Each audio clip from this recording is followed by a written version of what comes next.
Então, eu fico bastante satisfeito que a gente esteja retomando aí essa lista de poliquetas. Eu pedi ajuda para a Cecília, a professora Cecília, para o Paulo, para a Cíntia, durante os eventos que a gente se encontrou, e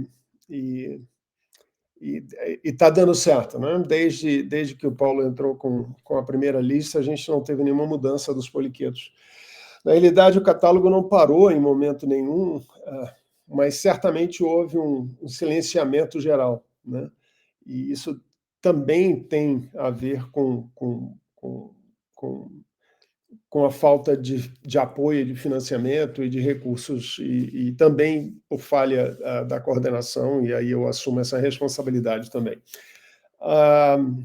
O que eu vou tentar mostrar para vocês é só uma rápida passagem do que nós entendemos é o catálogo, e aí eu estou aberto para a gente poder conversar, responder perguntas e tentar resolver problemas, mas vocês vão ver que os anélidas têm tido algumas falhas aí em termos de continuidade, e eu não estou falando de poliquetos, eu estou falando até de clitelata, né?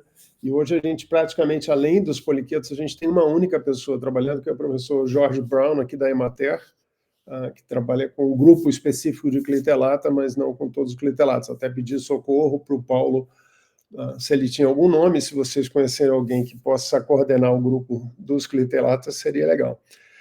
Então, o catálogo ele foi criado em cima dessa ideia. Sem o nome correto, a gente não tem informação, e com o nome errado, a gente tem informação errada, né? A taxonomia deixou de ser simplesmente uma escola de nomear coisas, de classificar coisas de uma forma apenas a facilitar o entendimento e o estudo daquela coisa. A gente passou agora, há vários anos já, né? Taxonomia é reconhecer qual é a unidade efetiva biológica que a gente considera no processo de evolução e processos ecológicos e assim por diante. E sem essa informação, a gente efetivamente está perdendo muita coisa. Sem essa informação correta sobre o nome correto, a gente está perdendo alguma coisa. Um exemplo disso, só me dizem se vocês estão ouvindo, porque eu não me vejo e não me ouço. Sim, está ouvindo. Estamos ouvindo. Obrigado, Cíntia. Eu não sei se eu posso até trocar aqui para tentar me ver, mas eu não consigo. Mas, enfim, esse é um artigo que saiu em 2015, logo no começo lá do lançamento do catálogo, e ele meio que sintetiza qual é uma das preocupações que a gente tem em apresentar uma lista de nomes validados. E não é apenas uma lista de nomes validados sobre o aspecto técnico, mas é também o reconhecimento de que o nome está associado a uma espécie real. E essas espécies, ou esses elementos da nossa biosfera, da nossa biodiversidade no Brasil, são elementos que devem ser considerados no processo de estudos em qualquer área da biologia, em conservação e assim por diante, e que, se definido corretamente, a gente tem muito mais poder de decisão e muito mais poder de criar políticas e programas e mesmo pesquisa científica com a validação de um nome reconhecidamente válido, né? Revalidação do nome reconhecidamente válido fica estranho, mas válido como um representante ou um nome que representa uma unidade do sistema biológico.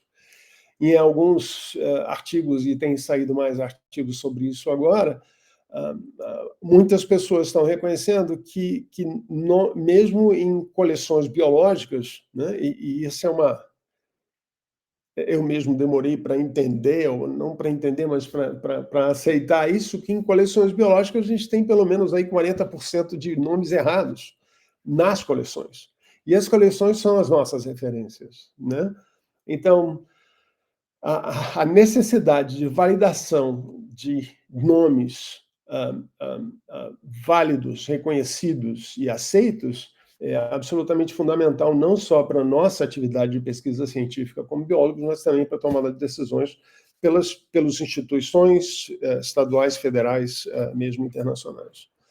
Então, a ideia do catálogo era se transformar nesse hub que pudesse, e a gente está começando a fazer isso de fato, mas que possa ser consultado para identificar ou para determinar corretamente as unidades do sistema biológico que a gente tem que estudar ou gerenciar, né?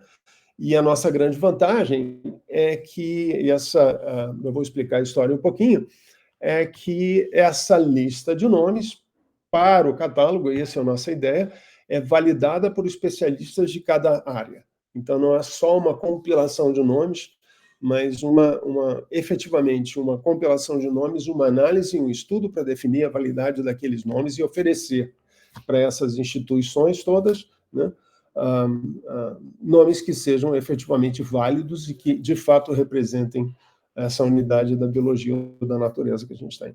Então, só para vocês saberem, um CBBR, que é o Sistema de Biodiversidade do Brasil, que é mantido pelo Ministério de Ciência, Tecnologia e Inovação, ele já usa a nossa lista desde o lançamento, desde 2015. Então, lá no CBBR, que é, curiosamente, uma ferramenta muito pouco utilizada por nós, biólogos, eles interagem a nossa lista com listas que são derivadas, por exemplo, do Ministério do Meio Ambiente, ou mesmo listas derivadas de outros esforços com a intenção, ou com o objetivo de oferecer informação específica sobre aquelas unidades, né? E como nós estamos cedendo o nome, nós passamos a ter uma importância muito grande nesse cenário, né? O catálogo foi, na realidade, idealizado a partir do ano de 2010 pelo professor Russan Zaher. Russan, naquela época, era diretor do Museu de Zoologia de São Paulo. Ele é especialista em répteis tanto viventes como extintos. E a gente teve uma série de reuniões, a gente discutiu o catálogo. O trabalho efetivamente começou em 2013, aproximadamente, quando o sistema veio online e a gente pôde começar a carregar listas, planilhas do Excel naquela época. A gente não faz mais esse carregamento de listas de planilhas de Excel. Acho que uma das últimas que a gente fez foi de poliqueto, porque ela é muito problemática, ela vem com muitos pequenos erros que causam a dificuldade no carregamento. Mas, a partir daí, então, as pessoas começaram a trabalhar efetivamente no sistema online, que o Michel vai mostrar para vocês um pouco à frente. Então, fundamentalmente, o trabalho do catálogo é feito pelos especialistas, né, que eu acho que alguns de vocês provavelmente vão querer ou vão se envolver mais intensamente, que é o trabalho de lidar espécie a espécie, né? Que nome é, por que aquele nome, qual é o autor, qual é a história daquela espécie, que dados ecológicos a gente tem, que dados de distribuição a gente tem, e assim por diante. A ideia é, no futuro, já com uma demanda no Ministério do Meio Ambiente, eu vou falar sobre financiamento já, a gente tem a entrada, por exemplo, de diagnoses para espécies, imagens para espécies, desenhos e assim por diante, para facilitar, inclusive, a confecção de chaves de identificação, como no caso da flora, né? A flora já tem isso bem mais avançado do que a gente. Então, todos os especialistas, né, são agrupados em grandes grupos. No caso nosso aqui, eu já vou mostrar para vocês outros exemplos, mas no caso nosso aqui de poliquetos, né, são os especialistas em poliquetas, que são coordenados por um coordenador de grande grupo ou por um conjunto de pessoas que estão coordenando o grupo. E a coordenação é exatamente isso que vocês estão fazendo aqui agora, né? Juntar as pessoas, conversar, discutir, tomar decisões, organizar o funcionamento do sistema e começar a criar essa lista de nomes validados e certificados por especialistas na área específica. E esses coordenadores de grandes grupos são organizados em outros grupos ainda maiores. No nosso caso, e eu já vou dar o exemplo dos coordenadores de grandes grupos, o professor José Rafael, do Instituto Nacional de Pesquisa da Amazônia, é o coordenador de Hexápoda. Ele tem a vida fácil, né? Ele coordena só um grupo que só tem mais de 100 mil espécies, então apesar de ser um grupo só, é um trabalho fantástico, né? O Rossam foi coordenador durante muito tempo de cordados, de vertebrados, e hoje ele está na coordenação geral, porque ele está envolvido na USP com a administração da USP. A gente espera que ele volte. O professor Alexandre Persequilho, ele é coordenador dos cordados agora, no lugar do Rossam. A Cris Cerejo, do Museu Nacional do Rio de Janeiro, é a coordenadora de artrópode menos hexápoda, né? Eu sou coordenador de invertebrados em geral, eu vou mostrar uma lista para vocês, é uma lista bem grande, mas a gente não tem tantas espécies quanto o José Rafael, né? A gente vai ver que tanto insetos quanto cordados dominam em termos de número de espécies, e por último, mas não desvalorizando, muito pelo contrário, Michel Valim, que está aí presente, vai conversar com você. Ele é especialista em ácaro, mas o Michel é absolutamente fundamental pelo entendimento profundo que ele tem do funcionamento do sistema e pela facilidade que o Michel tem para conversar com o pessoal de TI. Então, Michel é biólogo também, dá aula na Universidade de Santa Úrsula, né, Michel? Em outras universidades, mas ele não só está envolvido com a coordenação do sistema como um todo, dos grupos como um todo, mas ele também nos ajuda um monte nessa parte dessa compreensão mais profunda que ele efetivamente tem do sistema. Então, só para vocês terem uma ideia de como é que as coisas se organizam, hoje a gente tem listados mais de 700 pessoas, são cerca de 730 pessoas envolvidas no projeto. Só que nós estamos fazendo uma enquete nesse momento, e eu tenho certeza que o Paulo recebeu esse e-mail, e ele pode passar para vocês também, que é tentando fazer uma limpeza das pessoas que efetivamente ainda desejam continuar no projeto e as pessoas que querem sair do projeto. Por outro lado, e eu posso passar para vocês durante o workshop, a gente criou uma série de posts para botar no Instagram, Facebook, etc., convidando especialistas dos diferentes grupos para se envolver no projeto, porque o projeto não é um projeto fechado, ao contrário do que se pensava no passado. O catálogo sempre foi aberto a pessoas que estão interessadas em colaborar. O que vocês estão vendo do lado esquerdo ali, escrito coordenadores, é parte de uma página que eu criei, ou que nós criamos, com o objetivo de ser como uma página de trabalho nossa, né? Ali tem uma série de informações, eu já passo o link para vocês depois, mas tem uma série de subpáginas, né? Onde vai ter informações diversas, inclusive sobre a composição da coordenação dos grupos e dos grandes grupos, e não dos especialistas, porque falta muito espaço para isso. É difícil colocar 700 nomes e tornar a coisa ainda legível, né? Mas se vocês olharem esse organograma do lado, esse é um organograma dos invertebrados, que é o grupo que eu coordeno. Então, lá em cima tem invertebrados e o meu nome, né? E aí tem todos os grupos subordinados com coordenadores específicos de cada um do grupo. Então, Placozoo é o professor Otto de Oliveira, a celomorfa Fernando Carbaio e assim por diante. A poliqueta eu botei Paulo Pagliosa, mas não necessariamente uma pessoa só, vocês vão ver que tem grupos que tem várias pessoas. Então, só para vocês terem uma ideia do que é a extensão desse trabalho, e vocês já podem imaginar, eu fiz essa animaçãozinha aqui. Então, é muita gente, é muito contato, é muito especialista. Portanto, a gente teve que criar esse cenário, essa organização hierárquica, e não é hierárquica de comando, mas hierárquica de contato, onde o coordenador do grupo coordena os seus especialistas, define como é que vai ser o trabalho, define qual pessoa trabalha em que família, ou que grupo, ou que ordem, ou que gênero, seja lá o que for, e ele se reporta, não se reporta, mas ele é incluído num grupo maior, que tem um coordenador maior, nesse caso específico sou eu, né, que responde pelo todo o funcionamento do catálogo e pode fornecer serviços como autorizar a liberação a deleção de grupos, mover grupos, incluir pessoas e assim por diante. Em geral, o coordenador já pode fazer algumas dessas coisas também. A gente está com problemas no sistema. O nosso sistema é um sistema que foi criado em 2015, ele ficou pronto em 2015, e aí parece que houve uma mudança no e-mail do Google. Então, pessoas que querem fazer, por exemplo, deleção de grupos, lá no começo, a deleção não era feita pela pessoa, mas ela pedia para o coordenador, e o coordenador efetivava a deleção. Acho que o Michel pode falar sobre isso depois.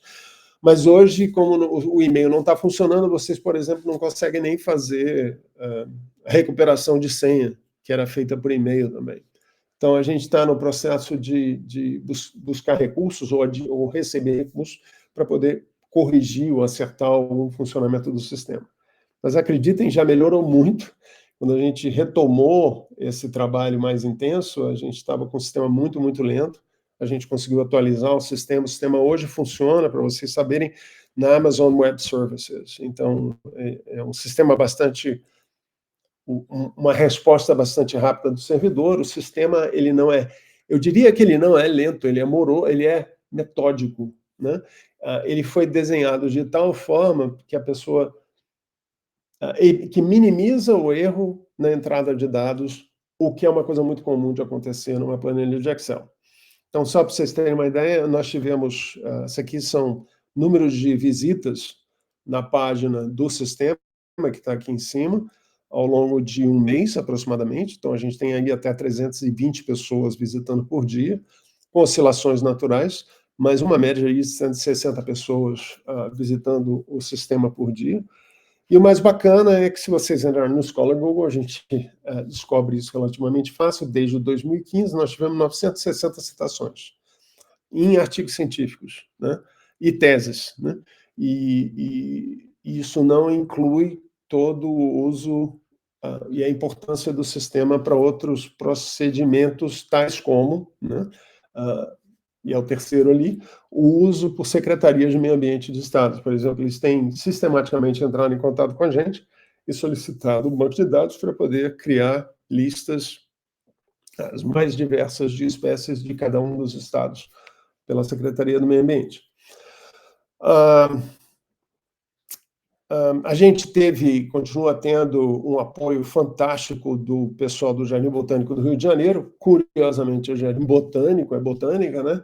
Mas o Jardim Botânico do Rio de Janeiro é o hub central de biodiversidade do Brasil para o Ministério do Meio Ambiente.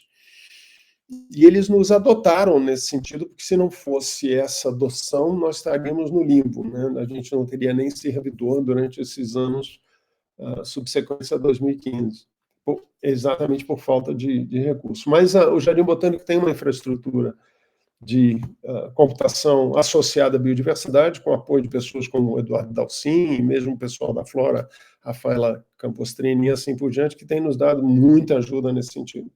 Hoje a gente, como eu falei para vocês, a gente mudou para o Amazon Web Service, que é pago e é mantido pelo Jardim Botânico, e isso se tornou oficializado no ano passado, ainda no começo desse ano, se eu não me lembro muito bem, mas foi oficializado porque até então havia sido apenas... era uma coisa meio informal, mantida pelo Jardim Botânico, mas agora passou a ser oficializado e o Jardim Botânico passa a receber um recurso mínimo para manter o pessoal da biodiversidade e infraestrutura na manutenção do catálogo. No começo desse ano, nós submetemos uma proposta para o Fumbio do Ministério do Meio Ambiente e ela foi aprovada, aproximadamente R$500 mil, e espero que sim, deve sair em breve esse valor e a gente já vai ter algumas correções e algumas melhorias para fazer dentro do sistema, e já vamos entrar com a possibilidade de fazer upload de imagens e mesmo criar diagnoses. Isso é uma coisa que a gente ainda vai ter que discutir bastante, porque existem características da zoologia que são bem diferentes da flora. Então, a diagnose da flora é feita de uma forma e a gente vai ter que pensar como é que vai fazer as diagnoses das espécies e dos grupos supra-específicos para o catálogo da fauna. Mas a ideia é melhorar o sistema, corrigir erros e avançar, né? Então, a gente está tá com um projeto, depois eu mostro para vocês, muito legal, que as coisas estão andando muito rápidas e estão absolutamente fantásticas, na minha opinião.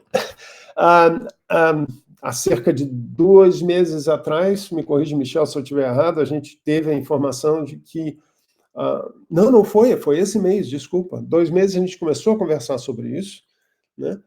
Entramos com o pedido do Fumbio, recebemos o apoio do Ministério do Meio Ambiente, e o Ministério do Meio Ambiente lançou uma portaria, recentemente, se eu não me engano, 1 ou 2 semanas atrás, definindo o catálogo taxonômico da fauna do Brasil como a referência para todos os sistemas do Ministério do Meio Ambiente, seja ICMBio, seja IBAMA. Então, o próprio CISBio e a lista de espécies em risco, ou a lista de espécies invasoras, tudo isso vai ter que utilizar a nossa lista, o nosso catálogo, para pegar as informações e levar essas informações para esses sistemas do Estado, né, federais.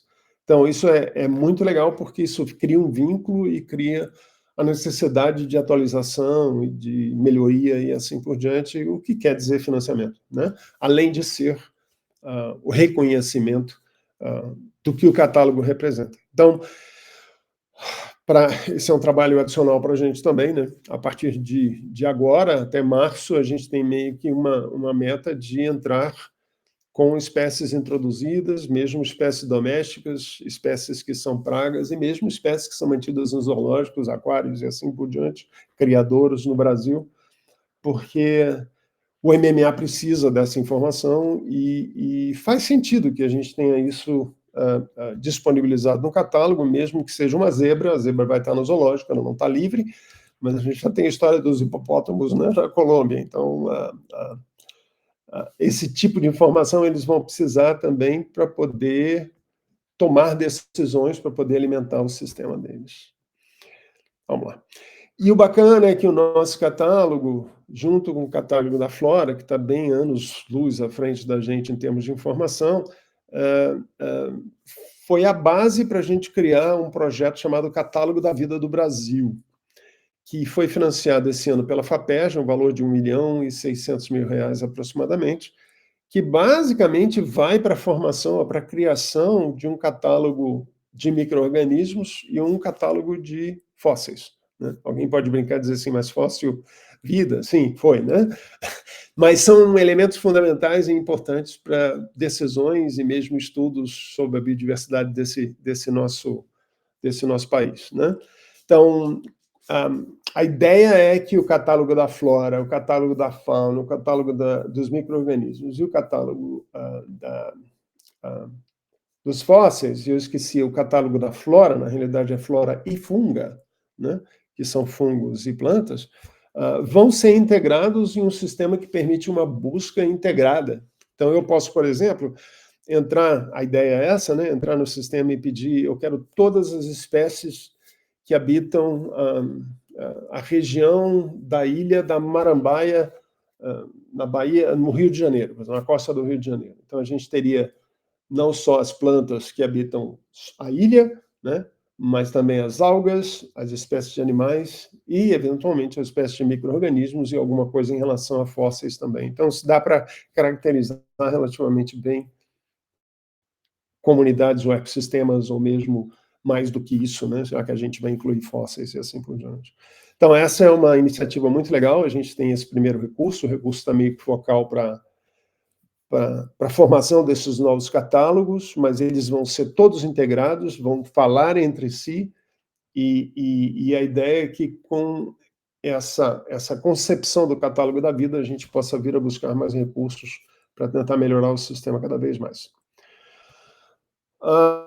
O nosso catálogo tem uma coisa que poucas pessoas sabem, que é um serviço de IPT, né, e um serviço de API REST. Basicamente, a síntese do que esses serviços são formas de buscar informação dentro dos catálogos gerais, ou seja, o catálogo inteiro pode ser baixado pelo IPT, né, eu já vou dar o link para vocês, ou com questionamentos específicos ou buscas específicas no API REST.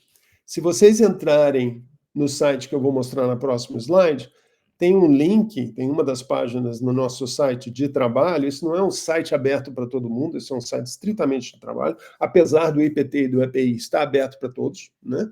É assim, por exemplo, que o GBIF e o CBBR se alimentam da nossa informação. Enquanto o API é atualizado diariamente, você faz a busca no sistema, o IPT gera uma lista dentro do Darwin Core, usando a configuração do Darwin Core, sobre o catálogo inteiro que você pode baixar no seu computador.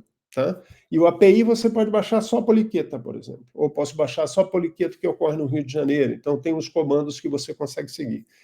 Esse link vai estar dentro dessa página que eu estou mostrando para vocês agora, e que vou dar um tempinho para vocês copiarem se vocês quiserem. Se vocês entrarem aí, a gente vai ter não só os links externos com o link para o API, o IPT. Pensem, eu vou mostrar um exemplo de como eu brinquei com esses dados. E mesmo os nossos dados sendo muito incompletos atualmente, tem muita coisa que dá para fazer, tem muito artigo que pode sair daí, muita análise que pode sair daí. E eu estou falando só de análise científica, a gente pode ter agora também políticas ambientais sendo tomadas em cima dos dados que a gente tem disponível. Né? Imaginem quando a gente tiver o catálogo da vida com esse tipo de recurso para buscar informação. Então, a gente tem lá, nesse site, a primeira página, notícia e mensagem, geralmente os e-mails que são os importantes, inclusive o e-mail da enquete que eu falei para vocês, está disponível lá, está aberto para todo mundo. Está aberto para todo mundo, mas ele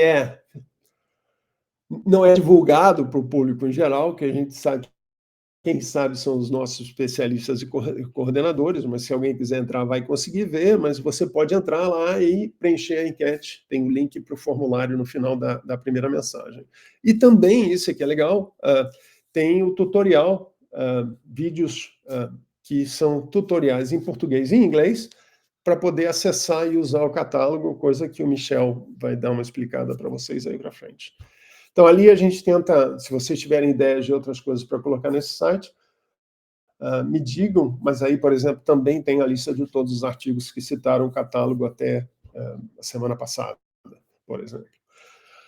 Se eu faço levantamento no IPT e no API, né, existe uma outra maneira de baixar informação dentro do sistema quando vocês começarem a trabalhar, e talvez o Michel possa mostrar, dá para buscar planilhas específicas, por exemplo, de uma família de poliquetas, se vocês querem olhar aquela família e ver o que foi entrado ali, o que está faltando para completar, ou mesmo para analisar, dá para fazer isso por dentro do sistema, mas isso é só para especialista e coordenador, né? O público mesmo não tem acesso a isso. Então, o público teria ter acesso ao IPT ou API. Eu prefiro usar IPT e API porque é mais rápido, às vezes, né? A não ser que vocês tenham o Michel para ajudar vocês a baixar toda a informação, fica mais difícil, porque é um sistema mais lento. Tá? O baixar uma planilha de Excel demora mais tempo. Baixar uma planilha CSV, uma delimitada, um texto delimitado, é muito mais rápido. E aí eu comecei a brincar com isso, né, e tentar informação para vocês sobre os anelídeos de uma forma geral, porque a brincadeira que eu fiz não foi feita em cima de ordens ou classes de cada um desses filos que a gente está trabalhando.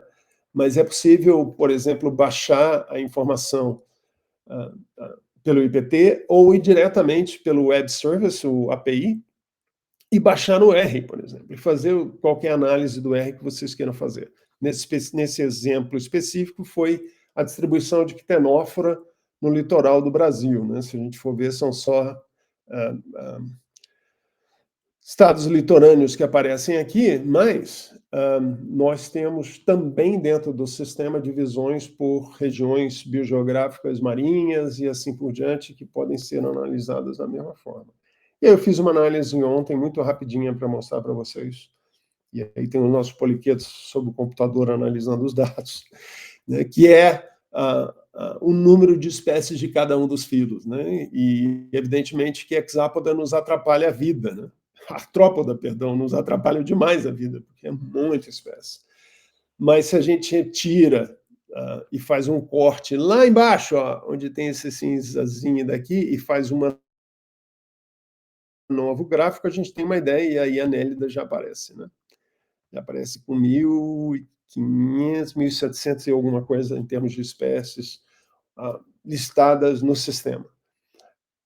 E eu sei que poliqueta é um dos grupos maiores dentro de anelídeo, e no momento que vocês começarem a trabalhar de fato com isso, a coisa vai aumentar muito mais, né? Então aqui a gente já tem uma ideia. Olha que bacana, eu não sei se vocês certamente já ouviram falar nisso, loricífera. A gente teve a primeira espécie de loricífera, está sendo descrita nesse momento. Tem uma espécie de loricífera no Brasil e temos mais do que uma espécie de placozoa, por exemplo, no Brasil. Então essas coisas são coisas muito interessantes, porque o sistema é dinâmico. Então, à medida que a espécie é descrita, ela já é colocada no sistema, e na medida que mudanças sobre a nomenclatura das espécies forem feitas, vocês podem entrar e modificar também. Então, essa análise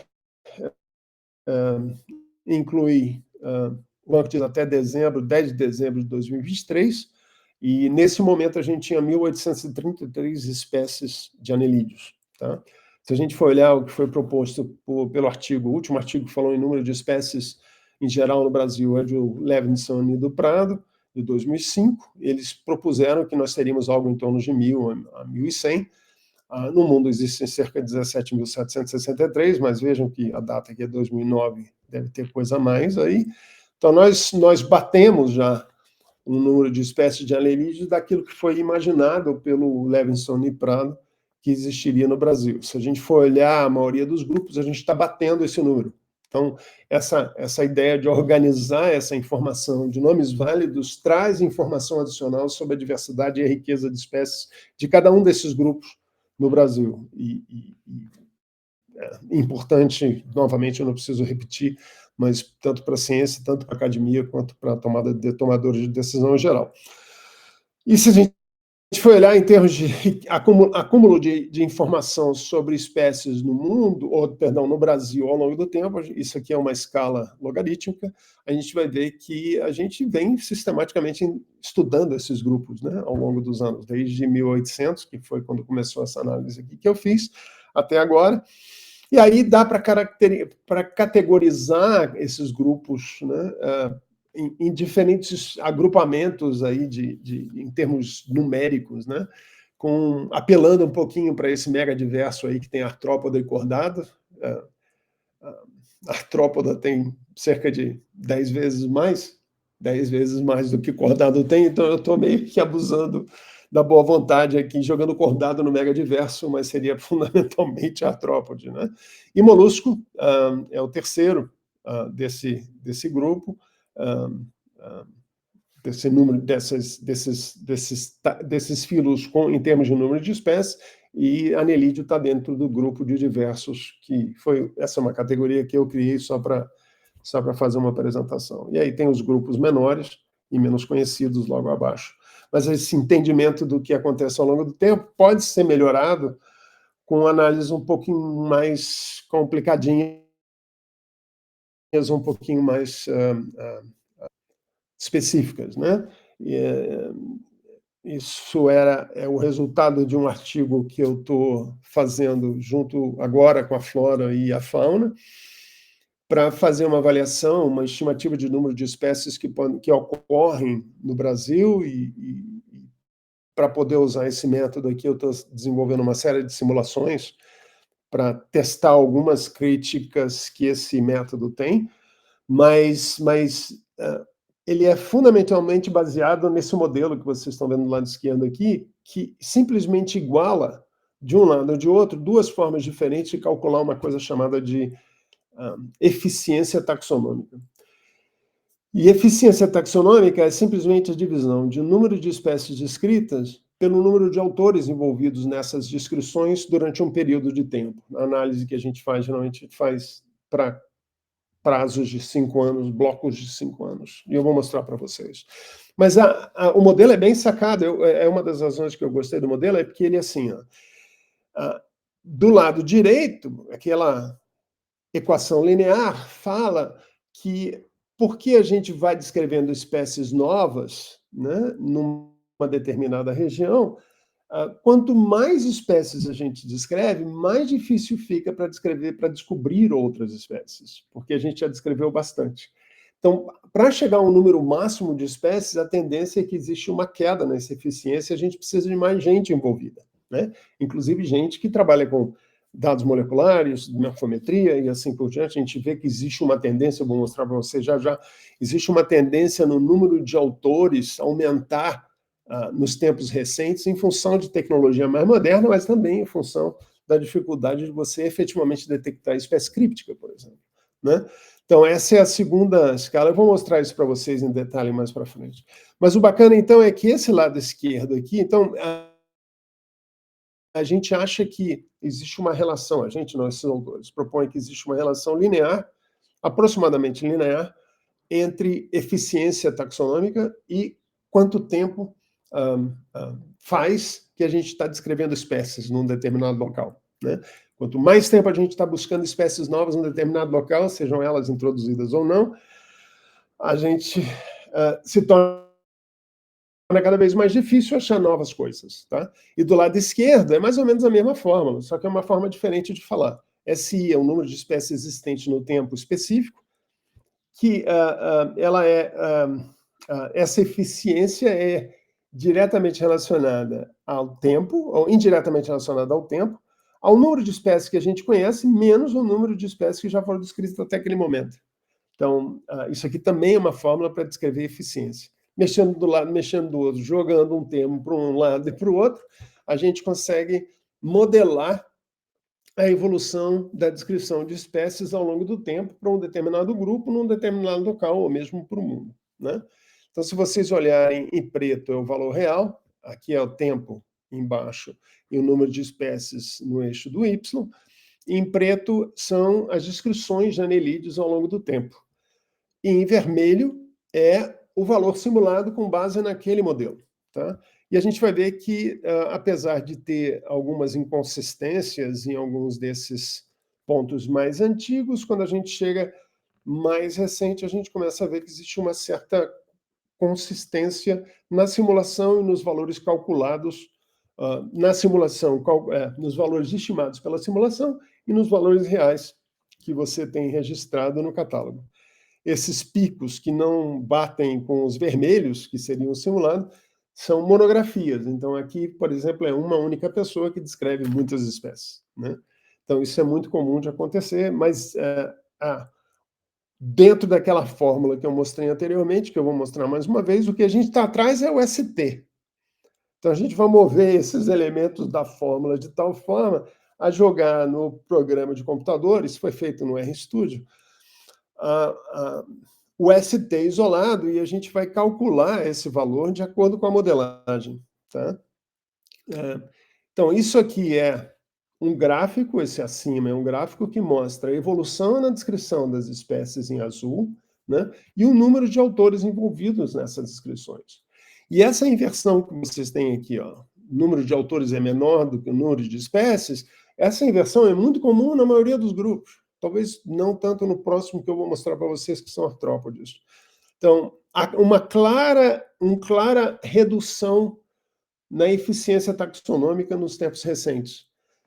E, de acordo com o pressuposto desse modelo, a gente está reconhecendo que isso se deve, ou provavelmente se deve, não só à inclusão de novas tecnologias, né, no estudo da taxonomia, mas também na dificuldade de encontrar novas espécies ou conseguir detectar novas espécies usando métodos mais recentes.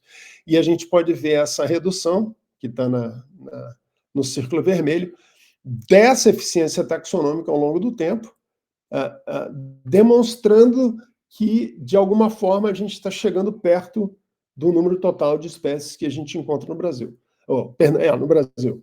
Então, por calcular o ST em todos esses pontos, a gente consegue ter um ST médio, um número máximo de espécies, um número real de espécies total e um intervalo aí de confiança que eu já vou mostrar para vocês. Eu acho que eu tenho isso. Está aqui. Então, a gente fez esse cálculo para anelídeo, e o cálculo... Mas lembre que esse cálculo foi baseado num banco de dados que está parado há muito tempo, tá? A poliqueta estava parado, a clitelata estava parado, só tem esse grupo pequenininho que o professor Jorge Brown está trabalhando, está mantendo atualizado, mas, ao final dessa análise, a gente chegou a um número aproximado de 2.853 espécies de anelídeos no Brasil. Isso pode ser feito para o poliqueto ou outro grupo menor, com uma variação aí de 2.170 1976 a 2.994. Então, pelo menos a gente tem uma ideia do que a gente pode ter em termos de biodiversidade. Essa é uma ideia muito legal, esse modelo eu acho bem interessante, porque nenhum modelo de tentativa de identificar uma curva de espécie, de acumulação de espécie ao longo do tempo, a maioria dessas curvas não chegam a nenhum platô. Então, como elas não chegam ao platô, ou seja, ao número total de espécies, ou nem se aproximam a esse platô, a gente não tem essa habilidade de estimar, usando essa metodologia, existem outros métodos, de estimar o número total de espécies. Para a artrópoda é diferente, vocês estão vendo aqui o número de autores se mantém bem pequenos, os artropólogos têm uma eficiência bastante grande taxonômica, mas mesmo assim, recentemente a gente teve um aumento no número de autores e uma manutenção de número de espécies novas detectadas. E olha que legal a regressão da bonitinha aqui no final, mostrando essa redução de eficiência que, de acordo com esse modelo, assume que nós estamos chegando perto do número total de espécies. Então, por outro lado, a gente tem grupos como esses, né, que são tardígrados, por exemplo, que é um grupo que é negligenciado no Brasil inteiro. A gente vê isso em termos de distribuição geográfica, inclusive, poucas amostragens na maior parte do Brasil. Tardígrados são, eu acho que tem marinho também, mas muitos deles são de água doce, então tem que cuidar com essa diferença entre marinho e água doce, mas você vê que a descrição de espécies de tardígrado foi muito irregular ao longo do tempo, né? Então, ela vem sendo corrigida agora com mais pessoas interessadas em trabalhar com esse grupo, que são os tardígrados, os ursinhos de água, mas também mostra uma certa queda na eficiência taxonômica, que talvez nos permita calcular ou estimar o número de espécies que deve existir nesse país.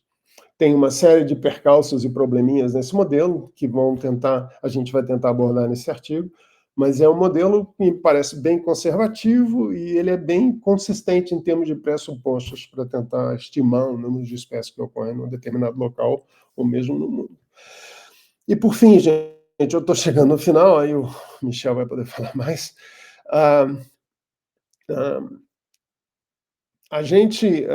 Nós fomos convidados pela Sociedade Brasileira de Zoologia de publicar um número especial sobre o catálogo na revista da sociedade, que é chamada de Zoologia, né? A princípio ia ser um número especial, mas a demanda foi tão grande por parte dos nossos especialistas e coordenadores que a revista decidiu criar uma seção específica do catálogo. Então, ninguém é obrigado a publicar na revista, tá? Mas a revista é a revista que tem uma seção específica que abre espaço para essas formalizações taxonômicas ou nomenclaturais que a gente vai ter que fazer ao trabalhar com o catálogo, até distribuição, né, alteração de distribuição e etc. A gente pode ter data papers e os artigos que estão saindo nesse momento, já tem 3 artigos publicados, um de molusco, um de cladócera e outro de dermáptera, 3 artigos publicados que têm uma avaliação mais ampla, talvez uma inicial, né, é a primeira publicação que a gente está fazendo efetivamente do catálogo, de cada um desses grupos. Então, abre uma possibilidade muito grande de publicação e de reconhecimento do trabalho que a gente faz. Eu esqueci de falar, mas o Michel certamente vai apresentar. O catálogo tem, para cada grupo, para cada nível, cada categoria, tem autoria, tem a forma de citar. Então, essa é a forma que a gente acha as citações do Google na internet, né, no Scholar Google ou em qualquer outro sistema, mas talvez a gente ainda possa melhorar em relação a isso. Para terminar, eu queria dizer uma coisa que é muito importante.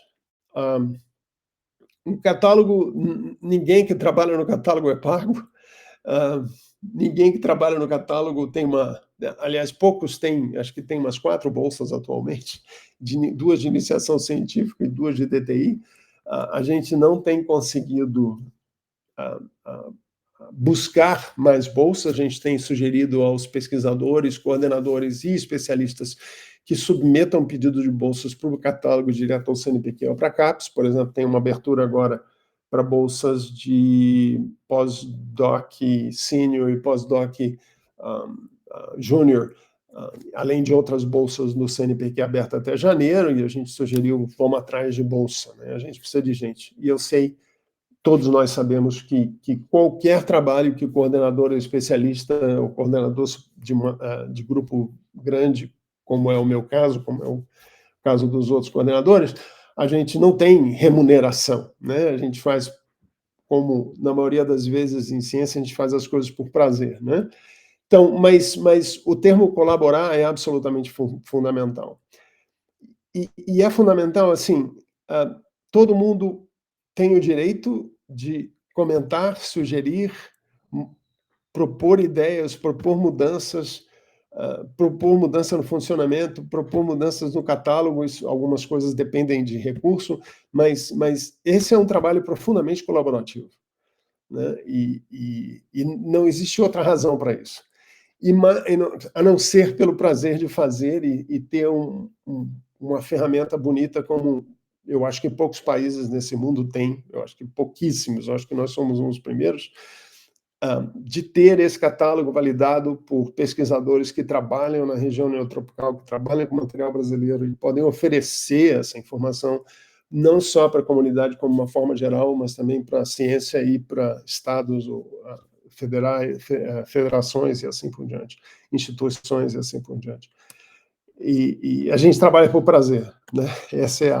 Acho que essa é a mensagem, né? A gente tem que se envolver porque quer se envolver e, quando se envolver, trabalhar intensamente dentro das suas possibilidades, porque muitas vezes não é tão possível, mas aí é que vem o conceito do catálogo, que é o mais ou menos seguindo o mesmo conceito da Flora. A gente precisa de mais gente colaborando, né? Se a gente tiver bastante pessoas colaborando, isso quer dizer que o trabalho de cada um individualmente é pequeno, mas o resultado final é grande, né? Então, isso era basicamente o que eu tinha para conversar aqui, a não ser que eu tenha esquecido alguma coisa. Eu fico à disposição para responder qualquer pergunta que vocês tenham. Desculpe o tempo. Obrigado, Walter.